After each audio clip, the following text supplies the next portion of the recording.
Good evening, everyone, and thank you for tuning in to another episode of Shelley Speaks Truth right here on 2rawfortv.tv. Now, as you all know, or if you're here for the first time, we do stream from a couple of different platforms, but that is only for a short time. If you would like to see the entirety of the show, you will have to come over to 2rawfortv.tv, and that is the number two, the number four, rawtv.tv. And thank you very, very much for everyone for tuning in tonight. I am so glad that you guys come over here and join me on Wednesday nights. I do believe we are now streaming from Facebook and Instagram, and I believe YouTube. But again, that'll only be for a small portion of the show. And when we cut there, you're going to have to come over to 2rawfortv.tv. Now, before I get into the dialogue of the show and the conversation, I do want to start out with a video. And the reason I want to do that is because there are two contrasting perspectives that are going on right now. And as you can see tonight, we will be discussing the illegal immigration crisis and the Black community, but just America in general. I did pose the question, will the deportations help Black society? And in my opinion, I believe that they will, and I will get into those reasons a little bit later in the show. But I do want to get into this particular video because, again, like I said, there are two contrasting perspectives that are happening as it relates to this immigration crisis. On one end, you have people saying that, this is inhumane and you can't mass deport people, you can't separate families, you can't do this and that. And the stance that I took on this entire immigration crisis was that I personally feel that it is harming the Black community, and that is why I support deportations and I support mass deportations. Because when you think about, what is going on in particular cities like Chicago is one of the cities where the Black community has been extremely vocal about how, the mass immigration crisis is harming their communities, how the resources in their communities are being sucked out of the communities, and the Black citizens of that city are not receiving the resources that they so desperately need because they have a mayor, Brandon Johnson, I believe his name is, that is extracting resources from that community to cover the migrant crisis. And you have people within that community that are saying, hey, we're citizens of this country and we're being ignored by the government. But you have people who just got here yesterday that's getting resource after resource allocated for I guess, the illegal migrant community. And again, people are very angered by that. And, that did sway a lot of people's, how they voted in this election, because it was a situation where you had people that was not really supporting either candidate. But like I said, I believe on last week's show, this was an election where people had to weigh their options. They had to say, okay, what are my immediate needs and who's more likely to meet my immediate needs? And as we can see, with the way the country voted, many people have the belief that Donald Trump will be able to meet their immediate needs in light of all the things that have happened over the past 4 years. And I can't necessarily say that, I'm upset with anybody about that, because people have to look out for their bottom line, just like anybody would do. But again, I want to get into this first video because, like I said, in cities such as Chicago, and you have other cities like, different cities in California that have been very vocal about how the migrant crisis is harming their community. We've seen video after video. The vice president has been talking about it. And what's very odd to me is that mainstream media, they will talk about the migrant crisis, but they didn't give it the type of attention that they gave other things that, in my opinion, were way less important, like calling Trump a dictator and saying that, he's going to he's going to destroy the Constitution. There isn't going to be any more elections and things like that. So they spend a lot of time focusing on things that I don't think too many people cared about. And again, I don't feel like this migrant crisis got the attention that it needed, at least not from the mainstream news. And, there was a specific reason for that because if we're going to be honest about it, the mainstream legacy media was slanting more so toward Kamala Harris. So they didn't want to really talk about anything that they felt would harm her campaign. But now the migration crisis is in the forefront because Donald Trump has said that he's going to make this particular issue one of his main priorities in his next presidency. They're saying day one, they're going to start the mass deportation tactics or whatever they're going to be doing in order to execute that. But it does have a lot of people panicking. It does have a lot of people angry. And, I can't necessarily say that there's something wrong with people panicking and being angry because if I was, a part of that group of people, I would be panicking and probably upset as well. So I'm not saying that anybody's necessarily wrong for that. But at the same time, people have to be realistic. They have to come to grips with the fact that these people entered the country illegally. And, I was listening to a show the other day, and someone was saying that, they're always saying to Black people that our home is Africa and things like that. But, a caller that called into that show made a good point and said, I can't just walk into Africa and get citizenship regardless to whatever. So I find it very odd that people feel like you can just walk into a country and automatically become a citizen. It doesn't work like that. There are procedures that you have to go through in order to become a citizen of that country. Now, people may feel however they feel. I heard some people saying, well, the founding fathers of this country, they didn't ask for citizenship. They pretty much came in and took over and stole the land. And even though those are factual statements, in the year 2024, we have something called borders. There's things that have been put in place to pretty much prevent things that like what we're seeing right now. Because if truth be told, there are a number of people that are coming from these other countries. These people are coming from prisons and they are criminals back in their home country. So they're coming here and they're committing crimes in America. And it's very much a threat to the citizens of this country. So I really don't understand why people have a problem with mass deportations because, again, this is a threat to the citizens of this country. And no other countries are going to allow you to just walk in their country and wreak havoc like what we're seeing with, a number of these people that are coming from these other countries. So again, I want to go ahead and get into this first video because like I was saying, immigrants. They don't get to kick us out. They don't get to engineer a way to get us out. A bunch of illegal immigrants stealing our money. Y'all stealing our money. You stealing. You stealing. You damn thieves. No, thank you. Hold on, my brother. No, let me ask you. Can you help me with the solution you'd like to see me do? Surely, I can help you with the solution. I can give you I give you one simple answer. Send them back. That's the only solution. That's it. Other than that, they will surpass us. It is math. It's simple math. They will overtake us in numbers at the rate that they have kids. And the Black community is flooded with all of these immigrants, violent ones, prostitution, gangs. You did that. You are doing this to your people. You are an absolute disgrace to me. Women are crying. Taxes are going up. What am I going to do with my children? Where are we going to go and live? This is because of you, Brandon Johnson.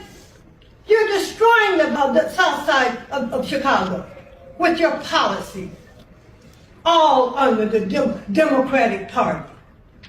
You are a disgrace.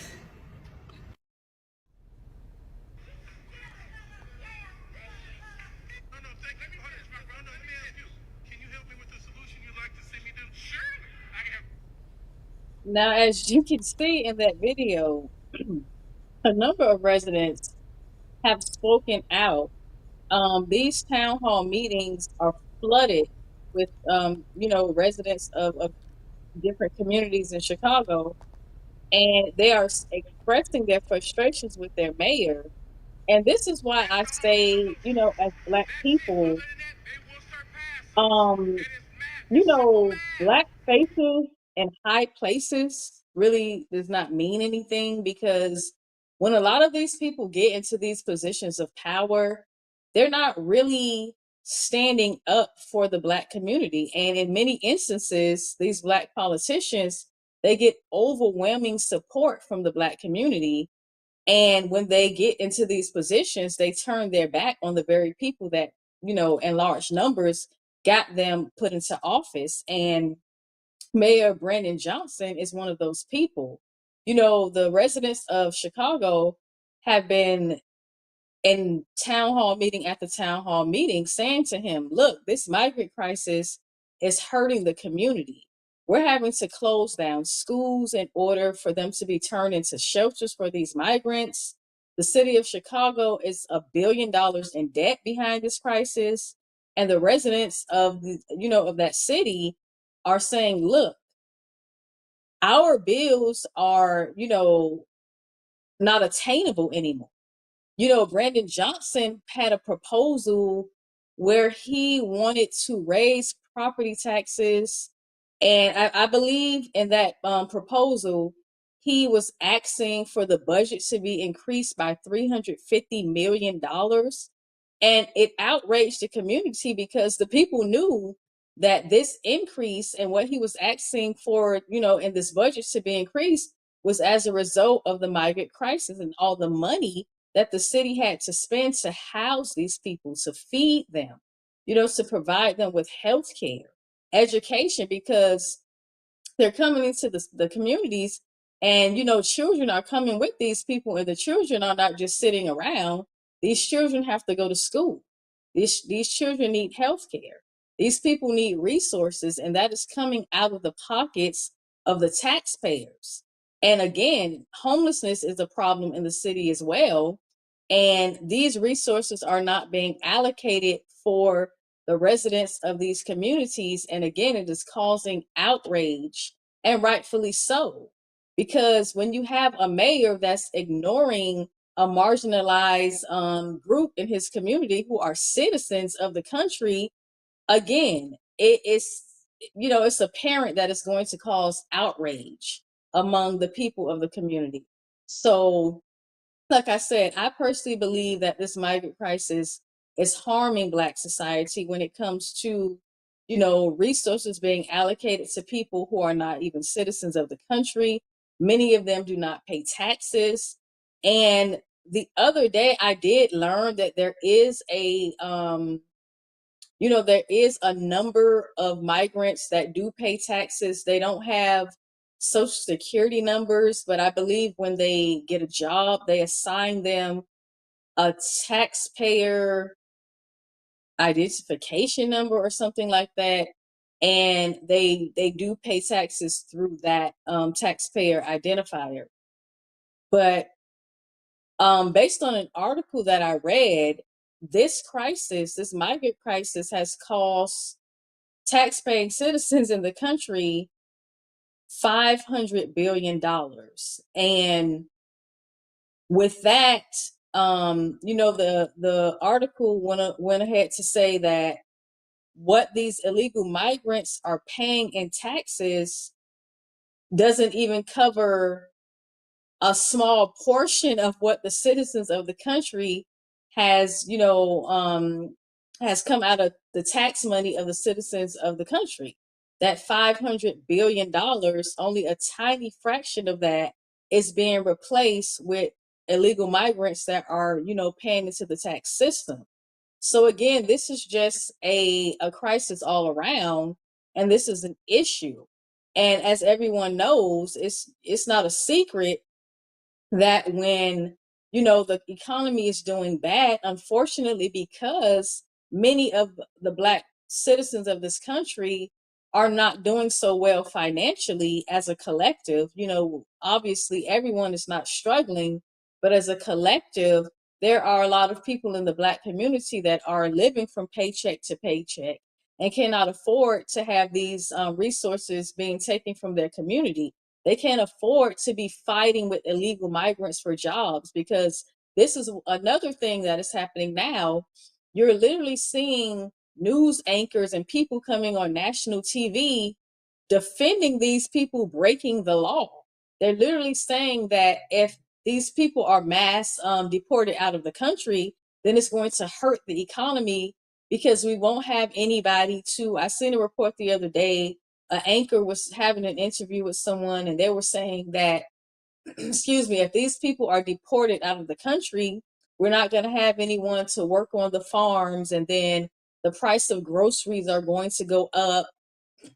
And it's like everything is already high with these people in the country. So again, there's just all types of excuses for this illegal migration to continue. And I, for one, am one of the people that support deportations, because I feel like it's spiraling out of control.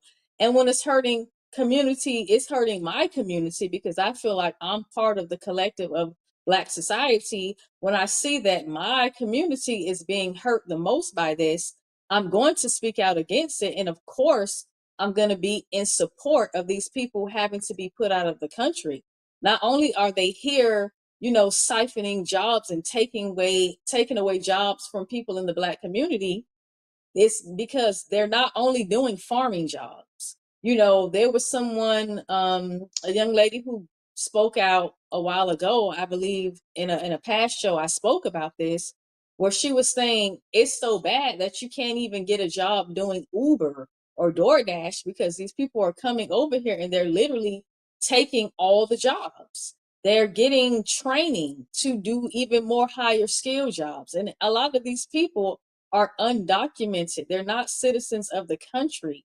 And I, for one, like I said, I don't even understand why it is, why that the Biden administration would allow this to happen.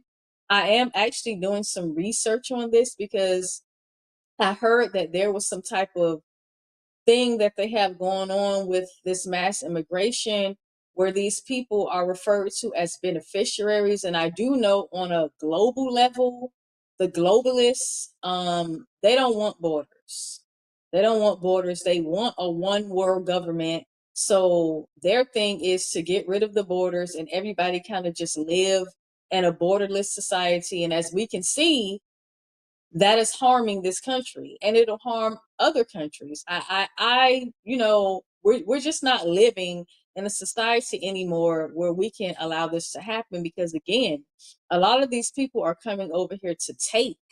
They don't want to really add anything to society. And yes, some of them are coming over here. They want to work and things like that. But unfortunately, they didn't go about it the right way. And by them making that decision to come into the country illegally, the chances are they will be deported. And unfortunately, like I said, with the people who do want to come here because they are seeking opportunities and they want to work and be able to provide for their families, when you pretty much break the law, there are consequences for that. So, they can't expect all this sympathy and wanting people to feel bad for them because they're about to be deported, when again, they didn't go about doing it the right way to begin with. So that's why I can't really have that much sympathy for people who made that decision, because again, they're talking about what did they say? I believe there was a report the other day where, excuse me, you had a news anchor that was very angry because she was saying, with this mass deportation, what a lot of people are not understanding is that some of the children of these migrants are technically American citizens. And that's where the whole anchor baby thing comes in, where you'll have women who, are about to give birth or will come over here and